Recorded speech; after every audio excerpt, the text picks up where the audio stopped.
Hey y'all, it's your girl Suki. Thank you for tuning in to Suki's Honeydew Project. I hope that you're continuing to do something sweet for yourselves and others by getting to your honeydew list.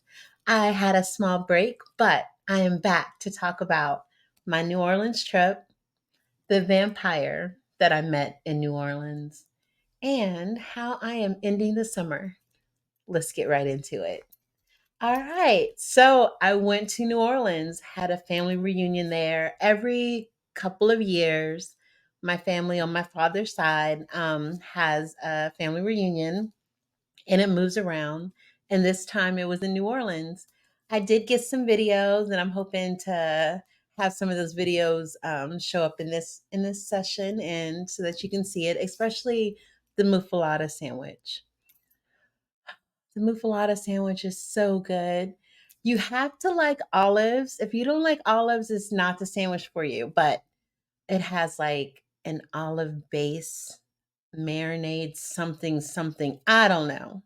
I don't know what makes it awesome, but it is an amazing sandwich and it's humongous. It's like, I don't even know. If you get a half a sandwich, you can split that half with somebody else. If I lived in New Orleans, I would just get those all day long, like all day. It was a great time. It was really hot. It wasn't the worst hot that I've ever had because I have been down to the Keys, and that place is where the devil sits. He sits there in the Keys. He just fans himself every now and then.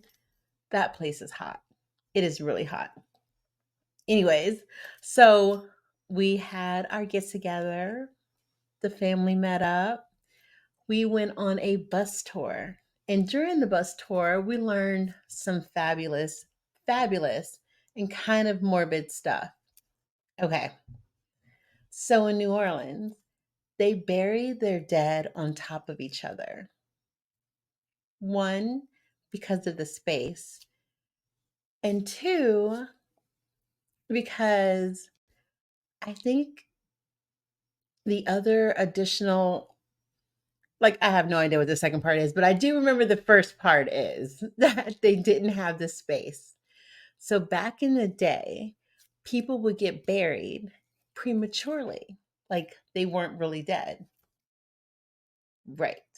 So the people that would walk the grounds of the cemetery plots would hear people moaning, or when they would open up a basket, or I'm sorry, a casket, they would see scratches on the inside of the casket.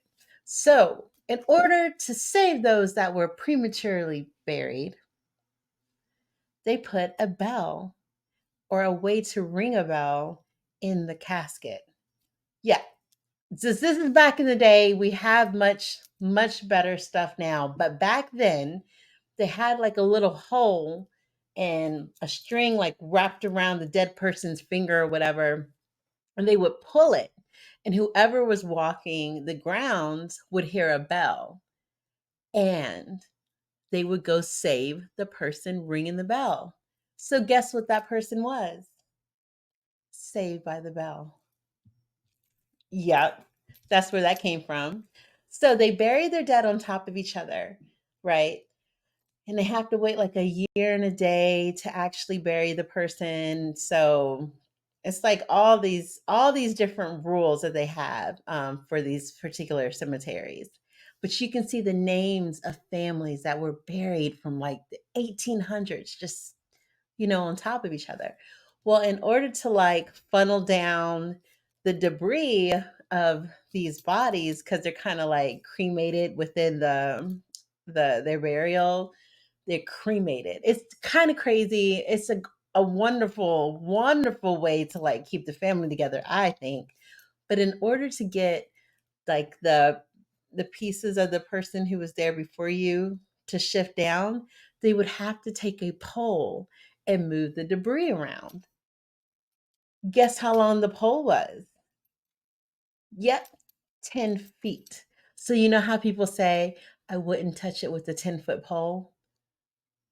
Yeah, that's where that came from.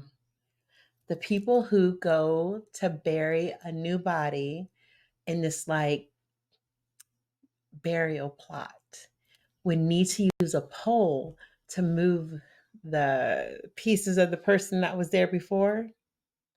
It's kind of interesting, kind of crazy. But that was a 10-foot pole. And that's where the two sayings that you guys have been saying your whole life, you had no clue where they came from New Orleans. Isn't that interesting? It's pretty amazing. While I was there, I went outside one night, just walking around. The rest of my family had gone ahead of me, so it was just me by myself. This guy comes up to me. Both of his eyes were red, completely red. So whatever contacts he was using made him look like he drank the blood of his enemies. So his eyes, well, it looked like I was talking to like a vampire or the devil himself.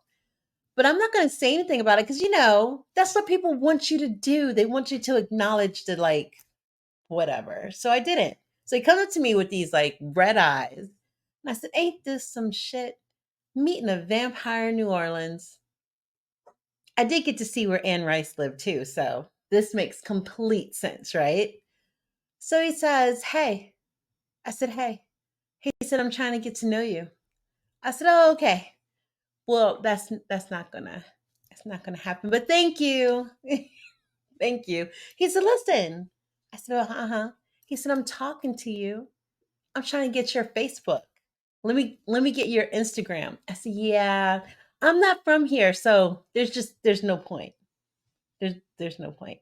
Meanwhile, he is still talking to me with these red eyes, looking all crazy. It's like 11 o'clock at night. And I said, that's just great. I'm about to get stabbed by this guy with red eyes in New Orleans. Now, how unfair is that? I could have died back home, I had to go to another state to do all that. That's crazy. Insane. Anyways, finally got him to go away. But he had completely red eyes. Complete. It was it was definitely some sort of contact, but man, it was weird to look at. So we did a tour of the city, learned a lot about the history of New Orleans. Amazing, beautiful city. And then we went to this place called View Orleans, VUE Orleans. Amazing place. It gave you a 360-degree view of the city. You got to see everything. Just beautiful. While you're in the elevator, the elevator told a story as you were going up, and the walls of the elevator became like a television. Just, I don't even know how to explain it. Everything was interactive, everything was like modern, up to date. It's like you could place yourself in history in New Orleans. Amazing time. That was great. I got to see one of my girls who lives there. She's lived there. She got there right before Hurricane Katrina. So she's seen the city just really pick itself back up and be amazing and never let anything, bring it down. So she really does enjoy living there. I might have to look into it. Don't know. But I've made a decision about the next steps in my life. I cannot find any place to do fencing that is near me. So I think I'm going to take up boxing. I think that's how I'm going to end my summer. Take up some boxing, you know? See if I can get some or whatever they do. I don't know what it is, but I'm going to be doing that. So looking into boxing, doing yoga and running. That's how I'm going to end my summer. I hope that you're continuing to do something sweet for yourselves, getting to your honeydew list, making sure that you are checking in with yourself and family, and just know that you are amazing. I am so glad that we have this space again, and your girl is back. We're going to be having these conversations once a week and learning about our day and loving ourselves. I hope that you take time to tell yourself how awesome you are and that nobody does it better than you. And I'm so glad that you're here. So thank you for stopping by and listening to my stories. I'm going to be experimenting with putting in clips of the things that I'm doing and recording in real time because I got to kind of step up my game, I think. Thank y'all for sticking with me and for checking into Suki's Honeydew Project. You can check me out on Twitter. You can check out the Slasher Sports family. Please send love to our friend, our dear friend Steve. He is in the hospital right now. We just want to give all our love to him and his family and pray that he has a speedy recovery. Okay. That is all I had. If I remember anything else about New Orleans, I'll be talking about it for the upcoming weeks. But I just wanted to do this video to check in and make sure you know that I've missed all of you guys. Thank you for, you know, chilling with me. Continue to do something sweet for yourselves and others, and we'll check in together next week. All right.